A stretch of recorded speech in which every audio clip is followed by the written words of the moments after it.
एक वृद्ध बादशहा ज्याने 50 वर्ष सिंहासनावर राज्य केले, हिंदुस्थानचा सर्वात शक्तिशाली सम्राट म्हणून ओळखला गेला.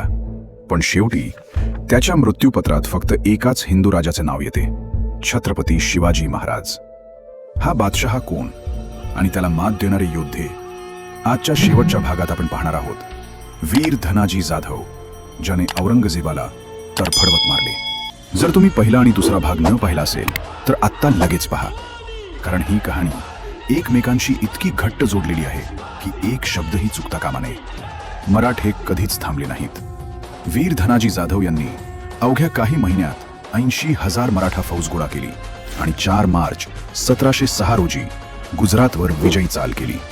रतनपूरच्या युद्धात धनाजींनी मुघलांची अक्षरशः कत्तल उडवली.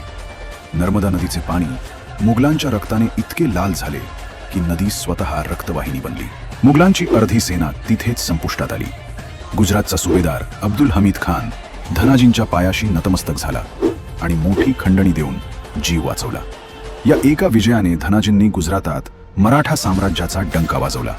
फ्रेंच इतिहासकार निकोलो मानुची यांच्या शब्दात सांगायचे तर दख्खनमध्ये मराठ्यांविरुद्धच्या युद्धात औरंगजेबाचे दरवर्षी लाखो सैनिक आणि लाखो जनावरे मारले जात होते.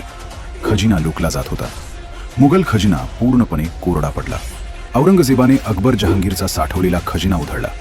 चांदीची भांडी वितळवली.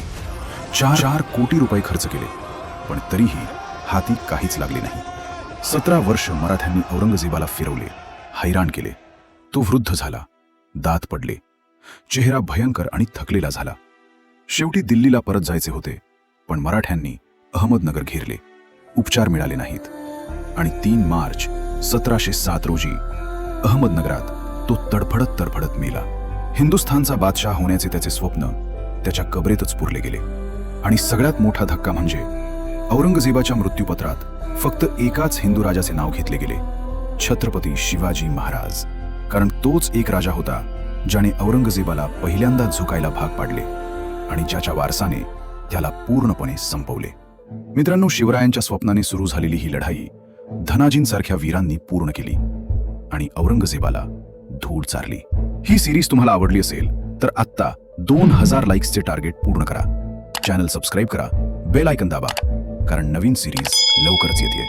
जय शिवराय, हर हर महादेव.